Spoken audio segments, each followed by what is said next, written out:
Hello students, welcome to prep IAS. मेरा नाम है Mayuri Bhagwani and today we will be looking into the current affairs of 25th में। तो शुरू करते हैं, देखते हैं क्या टॉपिक्स हैं आज हमारे पास। सबसे पहले we will be looking into Lakshadweep. Lakshadweep को लेकर एक आउटरीच चल रहा है लक्षद्वीप के लोकल लोगों में। अभी आपने देखा भी होगा, ट्विटर पे काफ़ी ज़्यादा ट्रेंड कर रहा है सेव लक्षद्वीप। तो ये पूरा इशू क्या है, क्या ऐसे रेगुलेशंस पास किए गए हैं जिसके कारण ये पूरा आउटरीच है, इसको समझेंगे। Then we will look into CBI. CBI का न्यू डायरेक्टर को अपॉइंट करने के लिए प्राइम मिनिस्टर की अध्यक्षता में एक कमेटी बनी है, तो इसके बारे में देखेंगे। देन WHO की इमरजेंसी यूज़ लिस्टिंग के बारे में देखेंगे। हमारी गवर्नमेंट ये कोशिश कर रही है कि कोवैक्सिन को इस इमरजेंसी यूज़ लिस्टिंग में लाया जाए, सो दैट ट्रैवल रिस्ट्रिक्शंस जो हैं कोवैक्सिन वाले लोगों के ऊपर, जिन्होंने वैक्सीन जो है वो कोवैक्सिन वाली से वैक्सीनेट हुए हैं, उनके ऊपर जो ट्रैवल रिस्ट्रिक्शन है उन्हें हटाया जा सके। Then IAEA, that is International Atomic Energy Agency के बारे में पढ़ेंगे।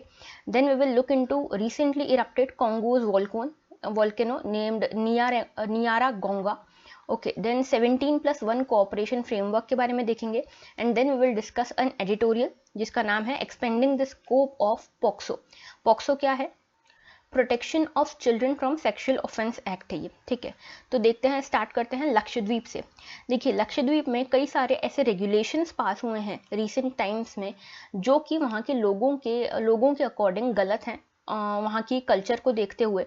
तो यहाँ पे new land regulations spark protest in Lakshadweep. तो देखिए, पूरा इशू क्या है कि दिसंबर में वहाँ पे एक नए एडमिनिस्ट्रेटर को अपॉइंट किया गया था जो कि खुद एक पॉलिटिशियन है। इनका नाम है प्रफुल्ल पटेल।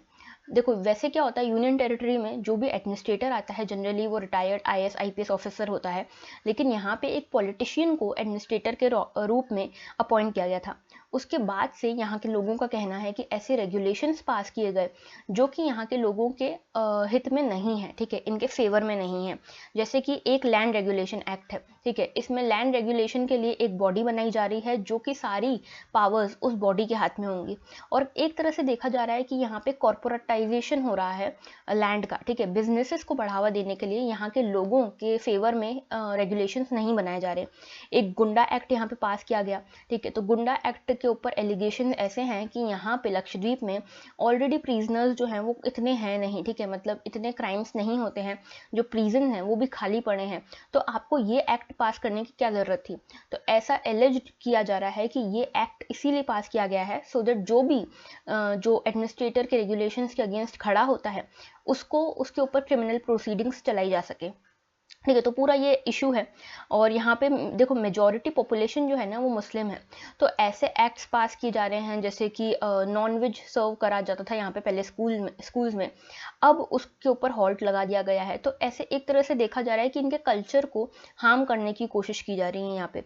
तो लक्षद्वीप के बारे में पूरी बात पढ़ेंगे। तो देखो, लक्षद्वीप जो है, अगर ये हमारा इंडिया है, ठीक है, तो यहाँ पे आता है अरेबियन सी, और इस अरेबियन सी में यहाँ पे आइलैंड ग्रुप्स आपको देखने को मिलेंगे जो कि जिनका नाम है लक्षद्वीप आइलैंड्स, ठीक है।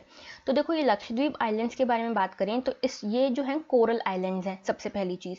दूसरी चीज़ ये कि इनका नाम लक्षद्वीप 1970s में पड़ा है, ठीक है। इससे पहले इनको 3 आइलैंड ग्रुप्स के नाम से जाना जाता था, जिसका नाम था अमनदीवी आइलैंड, लक्षद्वीप आइलैंड और मिनिकॉय आइलैंड, ठीक है।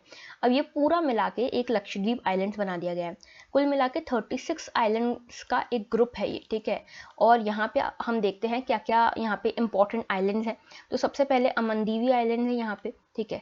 फिर यहाँ पे आप देख सकते हैं 11 डिग्री नॉर्थ चैनल है, ठीक है। ये अमनदीवी आइलैंड और कावारती आइलैंड यानी कि अमनदीवी और लक्षद्वीप आइलैंड्स को अलग करता है, ठीक है। 11 डिग्री चैनल यहाँ पे कावारती है। कावारती जो है ये इस यूनियन टेरिटरी लक्षद्वीप की कैपिटल है, ओके। अब यहाँ पे आपको अगाटी आइलैंड दिख रहा होगा, ये एक इंपॉर्टेंट आइलैंड है यहाँ पे। पीटी आइलैंड यहाँ पे एक इंपॉर्टेंट है, ये बर्ड सेंचुरी भी है, ठीक है। इसके बाद नीचे आए तो देखो 9 डिग्री चैनल है। 9 डिग्री चैनल बाकी के लक्षद्वीप को मिनिकॉय आइलैंड से अलग करता है, ओके। उसके बाद आता है यहाँ पे मिनिकॉय आइलैंड जो कि सबसे सदर्न मोस्ट आइलैंड है इस लक्षद्वीप आइलैंड्स का, ओके। इसके बाद यहाँ पे 8 डिग्री चैनल देखने को मिलेगा और यहाँ पे मालदीव्स देखने को मिलेगा। तो यहाँ पे एक बार और देख लेते हैं। देखो, लक्षद्वीप जो है कोरल आइलैंड, उसके और मिनिकॉय के बीच में 9 डिग्री चैनल है। मिनिकॉय और मालदीव्स के बीच में 8 डिग्री चैनल है। तो देखो यहाँ तक पूरा इंडिया है और इंडिया और मालदीव्स को अलग करता है 8 degree channel. Similarly Andaman and Nicobar का भी देख लेते हैं। तो अंडमान एंड निकोबार में 2 आइलैंड ग्रुप्स हैं, ठीक है, अंडमान एक और निकोबार एक। तो इनके बीच में कौन सा चैनल है, 10 डिग्री चैनल है, ठीक है। तो ये याद रखना है हमको। चलो अब आगे देखते हैं। यहाँ पे आपके लिए क्वेश्चन है, mark the correct statement. Lakshadweep is a coral island group. तो कोरल आइलैंड ग्रुप है, मैंने बताया आपको, हाँ ये कोरल आइलैंड ग्रुप है, सही है ये। Lakshadweep is separated by Maldives via 9 degree channel. तो 9 डिग्री चैनल लक्षद्वीप और मालदीव्स को अलग करता है, ये गलत है, ठीक है। देखो 9 डिग्री चैनल, यहाँ पे आप देखिए 9 डिग्री चैनल जो है वो लक्षद्वीप और मिनिकॉय को अलग करता है। पूरे लक्षद्वीप को मालदीव से अलग करता है 8 डिग्री चैनल। तो यहाँ पे second statement would be wrong. तो यहाँ पे answer would be only one, that is A option. Okay आगे बढ़ते हैं। सीबीआई, देखो सीबीआई का नया डायरेक्टर चुनना है और इसीलिए एक कमेटी बनाई गई है। तो सीबीआई क्या है, एक प्रीमियर इन्वेस्टिगेटिंग एजेंसी है इंडिया की, ठीक है, और ये ministry of personnel public grievances and pension के अंदर आती है। अब ये देखो, जब भी हमारे पास इंटरपोल से रिलेटेड इश्यूज आते हैं इन्वेस्टिगेट करने के लिए, तो उसकी नोडल पुलिस एजेंसी कौन सी होती है, सीबीआई।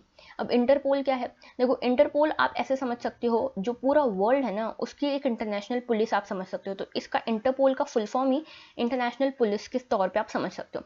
तो इससे रिलेटेड सपोज कि यूएस से भाग के कोई क्रिमिनल इंडिया आता है, तो यूएस अगर इंडिया को बोलता है कि आप इसके लिए कोई लुकआउट नोटिस जारी कीजिए या इसको ढूंढिए, तो उसकी इन्वेस्टिगेशन का जो सारा दारोमदार है वो होता है सीबीआई के ऊपर।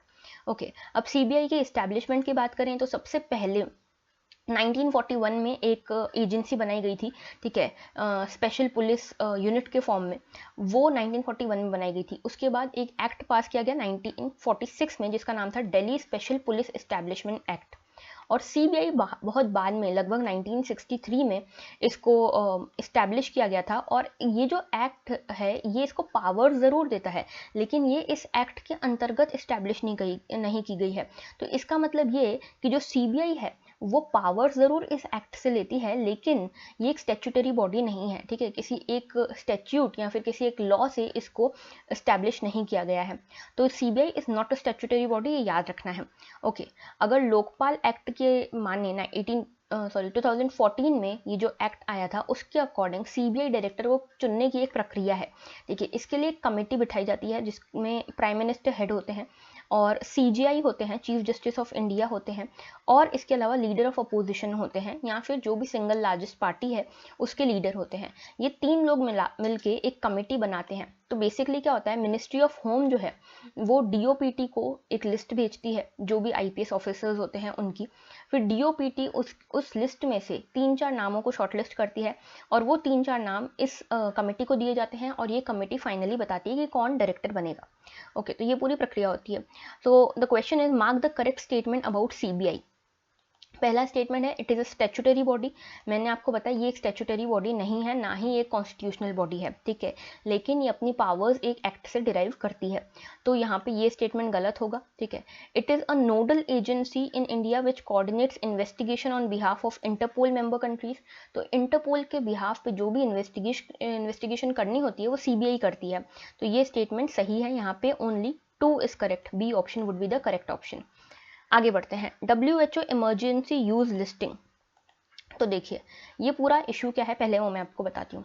तो देखो क्या हो रहा है ना कि EU की जो कंट्रीज़ हैं, यूरोपियन यूनियन की जो कंट्रीज़ हैं, उन्होंने एक प्रपोजल रखा है कि उन्होंने एक ऐसा रिस्ट्रिक्शन पास किया है, ट्रैवल रिस्ट्रिक्शन, जिसमें ऐसा कहा है कि जो लोग फुल्ली वैक्सीनेटेड होंगे, जो यूरोप के बाहर से ट्रैवल करना चाह रहे हैं यूरोपियन कंट्रीज़ में, उन जो लोग फुल्ली वैक्सीनेटेड होंगे सिर्फ उन्हीं को ट्रैवल करने की परमिशन होगी, बाकी लोग के ऊपर ट्रैवल रिस्ट्रिक्शन है। तो अब फुल्ली वैक्सीनेटेड की डेफिनेशन क्या है, इसमें वो वैक्सीन आती हैं जिनको WHO की इमरजेंसी यूज़ लिस्टिंग में नाम मिला है, जगह मिली है, ठीक है। हमारे यहाँ पे जो कोविशील्ड है, जो एस्ट्राजेनेका की वैक्सीन है, इसको यहाँ पे ये नाम मिला है इमरजेंसी यूज़ लिस्टिंग का, ठीक है। तो जिनको भी कोविशील्ड लगी है, अगर वो फुल्ली वैक्सीनेट हो जाते हैं, दोनों डोसेज लग जाते हैं, तो उनके ऊपर कोई ट्रैवल रिस्ट्रिक्शंस नहीं होंगे। लेकिन जिनको कोवैक्सीन लगी है, जो भारत बायोटेक की है, जो इंडिजीनियसली डेवलप की है इंडिया ने, उसको इस लिस्ट में अभी तक जगह नहीं मिली है। इसीलिए जिन लोगों को कोवैक्सीन लगी है उनके ऊपर अभी भी ट्रैवल रिस्ट्रिक्शंस हैं। तो इसके पूरे मैटर को देखते हुए मिनिस्ट्री ऑफ एक्सटर्नल अफेयर्स जो है वो कोशिश कर रही है कि भारत बायोटेक की जो वैक्सीन है कोवैक्सीन, उसको भी इसमें जगह मिले, सो दैट उन लोगों के ऊपर जिन्होंने ये वैक्सीन ली है उनके ऊपर से ट्रैवल रिस्ट्रिक्शंस हटे और इसका जो कोवैक्सीन है, कोवैक्सीन को पूरे वर्ल्ड में बांटा जा सके और उसका जो बिजनेस है वो भी अच्छा हो सके। तो ये पूरा इशू था, ठीक है। अब देखो ये जो WHO की इमरजेंसी यूज लिस्टिंग है, इसका क्या मतलब होता है। ये जो इमरजेंसी यूज लिस्टिंग है ये असिस्ट करती है यूएन प्रोक्योरमेंट एजेंसीज को और मेंबर स्टेट्स को कि वो एक्सेप्टेबिलिटी को डिटरमाइन कर सकें, किसी भी वैक्सीन, किसी भी ड्रग, किसी भी डायग्नोस्टिक टेस्ट की एक्सेप्टेबिलिटी को टेस्ट कर सकें, उसकी और उसका जो अवेलेबल क्वालिटी है, सेफ्टी है, एफिकेसी और परफॉर्मेंस को चेक कर सकें, ठीक है। तो इनके बेसिस पे, एफिकेसी, सेफ्टी, परफॉर्मेंस की बेसिस पे किसी भी ड्रग को इस लिस्टिंग में जगह मिलती है, ठीक है। तो यहाँ पे 3 प्रोडक्ट से डील करता है ये EUL सिस्टम जो है, इमरजेंसी यूज लिस्टिंग सिस्टम जो है। इसमें वैक्सीन्स, थ्योरोपेटिक्स यानी कि ड्रग्स और फिर डायग्नोस्टिक्स। तो टेस्ट, वैक्सीन और ड्रग्स, इन तीनों को EUL लिस्टिंग में शामिल किया जा सकता है, ठीक है, यानी कि इमरजेंसी यूज लिस्टिंग में शामिल किया जा सकता है। अब इसके लिए क्राइटेरिया क्या है। अगर हम वैक्सीन्स की बात करें तो उसका क्राइटेरिया क्या है ये देखते हैं। तो सबसे पहले तो ये जो डिसीज़ है जिसके लिए वैक्सीन है वो ऐसा डिसीज़ होना चाहिए जो लाइफ थ्रेटनिंग हो, जिसमें पोटेंशियल हो आउटब्रेक, पेंडेमिक या एपिडेमिक कॉज करने का। तो ऐसा है, ठीक है, कोविड ऐसा डिसीज़ है। उसके बाद एग्जिस्टिंग प्रोडक्ट्स जो हैं वो इतने सक्सेसफुल ना रहे हों डिसीज़ को इरेडिकेट करने में। और तीसरा है the product is manufactured in compliance with current good manufacturing practices. तो गुड मैन्युफैक्चरिंग प्रैक्टिसेस के अंतर्गत इस प्रोडक्ट को बनाया गया हो। तो ये क्राइटेरिया है, ठीक है, क्राइटेरिया याद रखना है और कुल मिला के पूरा इशू क्या है वो याद रखना है हमको।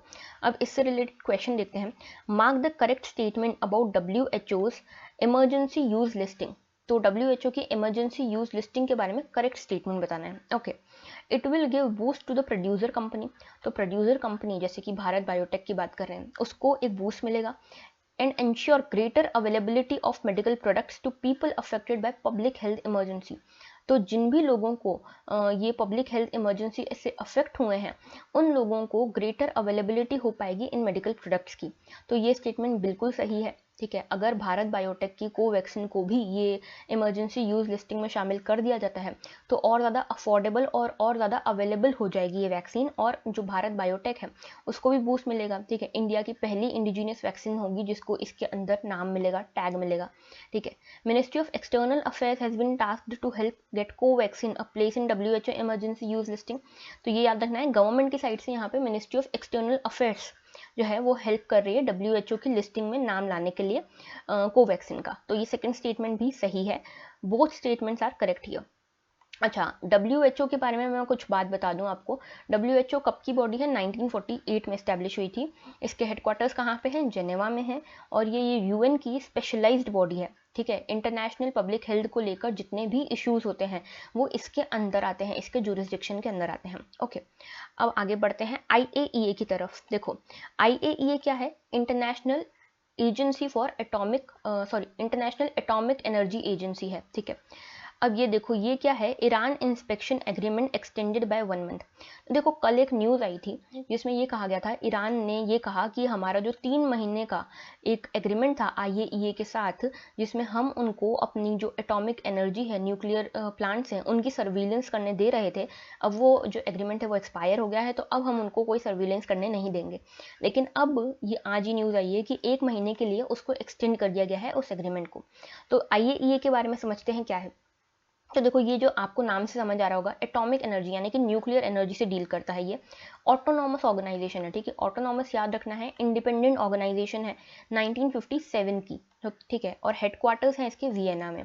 अच्छा, वियना से रिलेटेड एक इंटरेस्टिंग फैक्ट ये भी मैं आपको बता दूं कि ईरान और जो US के बीच में जो न्यूक्लियर डील को लेकर बातचीत रुक गई थी, हॉल्ट हो गई थी, वो वापस से नेगोशिएशन स्टार्ट हुए हैं वियना टॉक्स में, ठीक है। तो वियना में ही ये नेगोशिएशंस भी हो रहे हैं और वियना में ही इस ऑर्गेनाइजेशन का हेडक्वार्टर भी है, ठीक है। ऑब्जेक्टिव क्या है इस ऑर्गेनाइजेशन का, न्यूक्लियर एनर्जी के पीसफुल यूज को प्रमोट करना, ठीक है। तो ये इसका एम है। और ये एक इंडिपेंडेंट ऑर्गेनाइजेशन है, UN का पार्ट नहीं है, फिर भी UN की जनरल असेंबली और UN की सिक्योरिटी काउंसिल को रिपोर्ट करती है ये एजेंसी। इसको नोबेल पीस प्राइज भी मिला था 2005 में, ठीक है। न्यूक्लियर पीस पर्पसेस को प्रमोट करने के लिए। और इसका स्ट्रक्चर की बात करें तो देखो 3 बॉडीज है इसके अंदर, general conference, board of governors and secretariat. ठीक है, तो देखो जनरल कॉन्फ्रेंस क्या है, इसमें 169 मेंबर्स हैं। और ये जनरल कॉन्फ्रेंस क्या काम करती है, जो भी बजट एलोकेशन है, वाइडर पॉलिसी मेकिंग है, ये सब काम करती है जनरल कॉन्फ्रेंस। फिर board of governors policy making करती हैं। ठीक है, जैसे हमारे गवर्नमेंट होती है हमारी, ठीक है, जैसे हमारा इंडिया है उसमें पार्लियामेंट है, तो पार्लियामेंट यहाँ पे जनरल कॉन्फ्रेंस हो गई। कैबिनेट जो है वो बोर्ड ऑफ गवर्नर्स हो गया, ऐसे समझना है। ओके, और जैसे हमारे यहाँ पे एग्जीक्यूटिव होता है वैसे सेक्रेटेरिएट हो गया यहाँ पे, जो एनफोर्स करने का काम करता है पॉलिसीज को। ओके, अब देखो मार्क द इनकरेक्ट स्टेटमेंट, यहाँ पे इनकरेक्ट स्टेटमेंट बताना है, याद रखना इनकरेक्ट पूछा है यहाँ पे, ठीक है, करेक्ट मत लगा के आ जाना। तो it is a body of UN, आइए ये यूएन की बॉडी है? नहीं, ये यूएन की बॉडी नहीं है, इंडिपेंडेंट बॉडी है। इसके हेडक्वार्टर्स जेनेवा में है, तो मैंने आपको बताया इसके हेडक्वार्टर्स कहाँ पे हैं, वियना में है। देखो हेडक्वार्टर्स याद होने चाहिए कौन सी बॉडी के कहाँ पे है, ठीक है। फिर technical cooperation report is published by it, ये स्टेटमेंट सही है, ठीक है। ये एक रिपोर्ट है, देखो जो भी ऑर्गेनाइजेशन आप पढ़ो उसकी रिपोर्ट्स आपको पढ़नी है कि कौन कौन सी रिपोर्ट्स, कौन कौन से इंडाइजेस वो पब्लिश करती है। तो ये जो रिपोर्ट है टेक्निकल कोऑपरेशन रिपोर्ट, ये पब्लिश करती है। तो यहाँ पे फर्स्ट स्टेटमेंट गलत है, सेकंड स्टेटमेंट भी गलत है, थर्ड स्टेटमेंट करेक्ट है। तो यहाँ पे आंसर क्या होगा, ओनली 1 and 2, बिकॉज इनकरेक्ट पूछा हुआ है। Okay, next is Congo volcano, Congo volcano Nyiragongo, ठीक है। I am sorry if I am pronouncing it wrong. तो नियारागोंगो इसका वोल्केनो का नाम है, कॉन्गो में ये हुआ है, ठीक है, इरप्ट हुआ है। कॉन्गो कहाँ आता है, देखो अफ्रीका जो कॉन्टिनेंट है वहाँ पे ये मिलता है, सेंट्रल अफ्रीका में मिलेगा, ठीक है।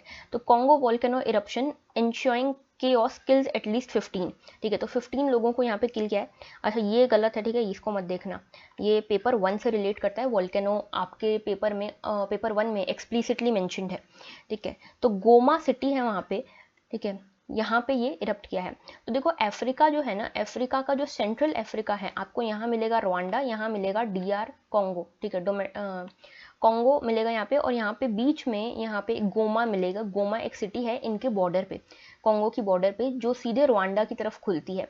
तो यहाँ पे ऐसा देखा गया था कि बहुत सारे लोग कॉन्गो से माइग्रेट करके रवांडा की तरफ भागे जब ये जो वोल्केनो है वो इरप्ट हुआ था। तो इसकी लोकेशन थोड़ा ध्यान रखना। अब वोल्केनो के बारे में मैं यहाँ पे प्राइमरीली बात करूंगी। तो देखो वोल्केनो कैसा टाइप का था, ये एक्टिव वोल्केनो था, और विरुंगा माउंटेन्स है वहाँ पे एक, वहाँ से ये इरप्ट हुआ है।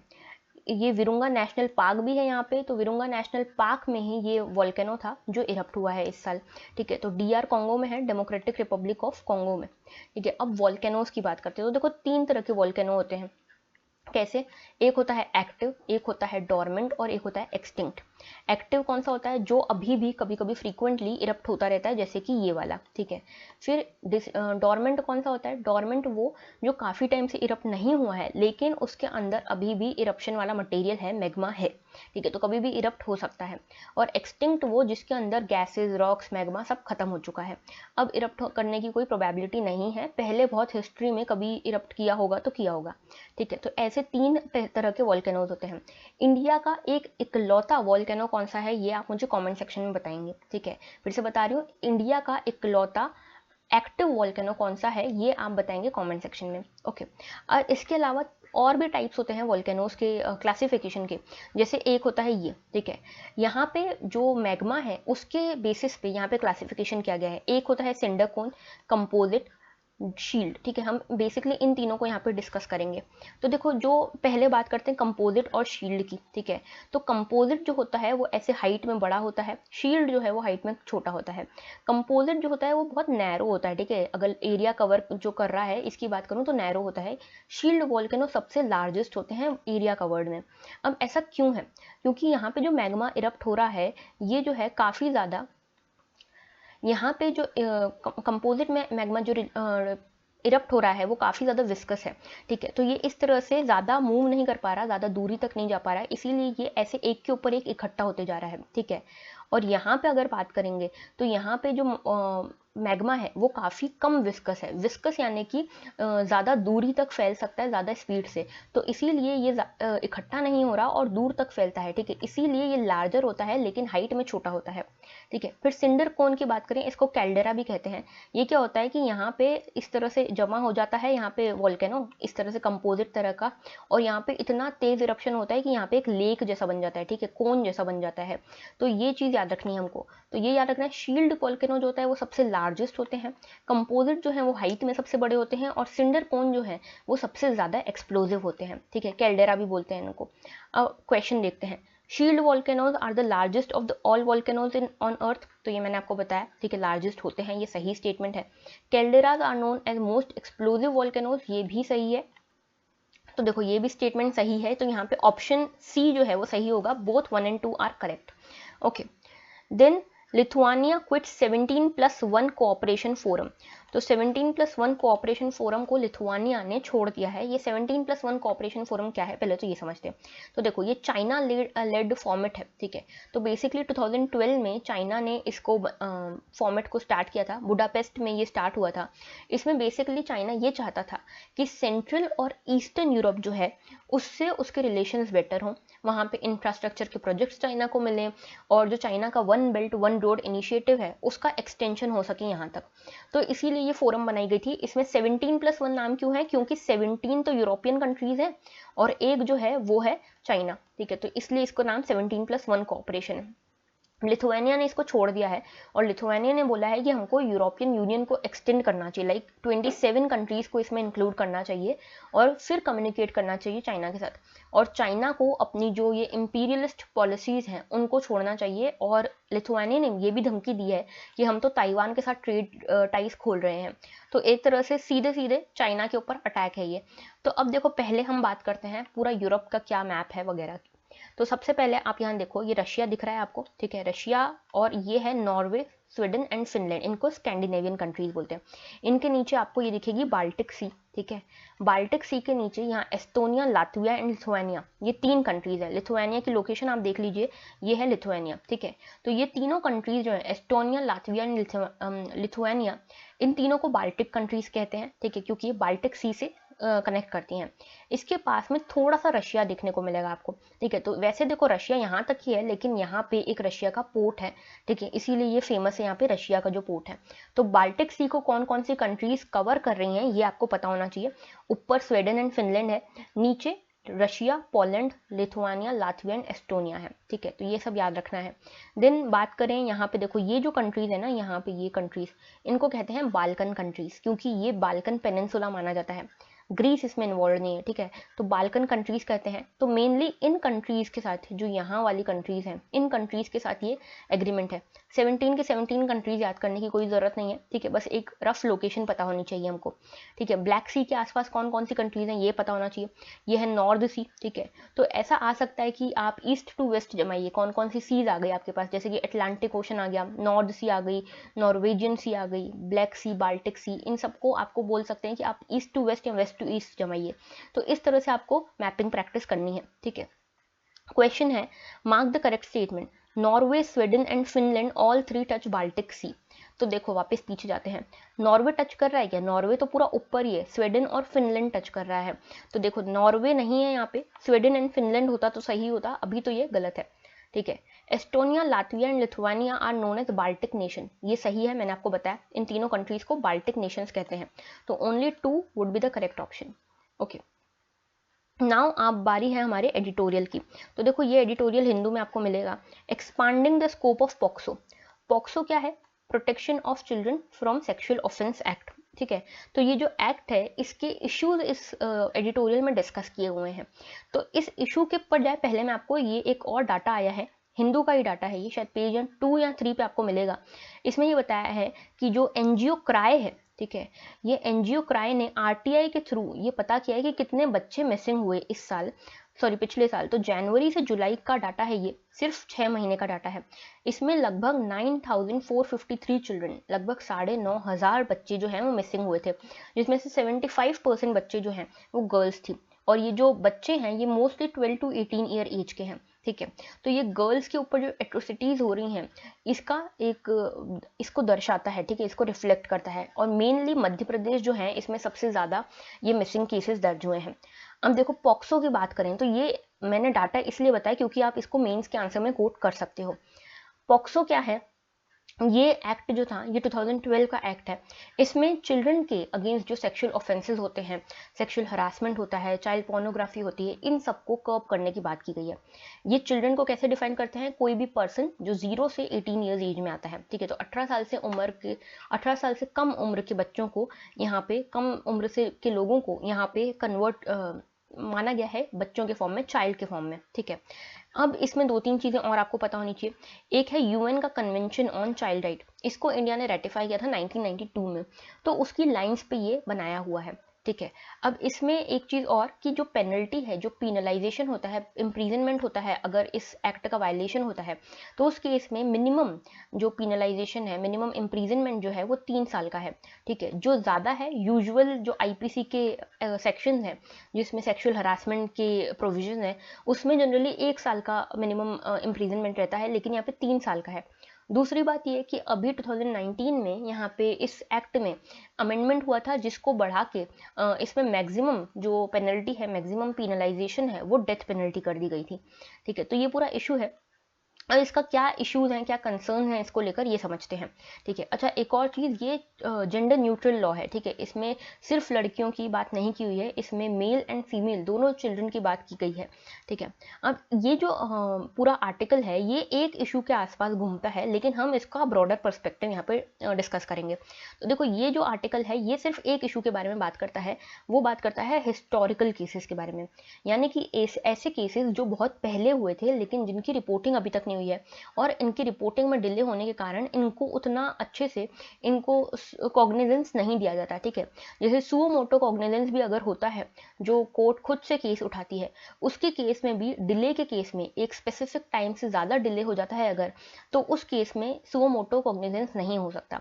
यानी कि कुल मिला के ये बात की गई है कि एक स्पेसिफिक टाइम पीरियड बोल दिया गया है इस एक्ट के अंतर्गत कि अगर कोई भी इस एक्ट का कमीशन जब भी होता है, जब भी ये एक्ट किया जाता है, कोई भी सेक्सुअल ऑफेंस होता है किसी बच्चे के अगेंस्ट, तो इतने टाइम में अगर आपने रिपोर्ट किया तो ठीक है, वरना डिले के साथ इस केस की रिपोर्टिंग भी डिफ़िकल्ट हो जाएगी और जो केस है उसका कन्विक्शन प्रूव करना भी डिफ़िकल्ट हो जाएगा।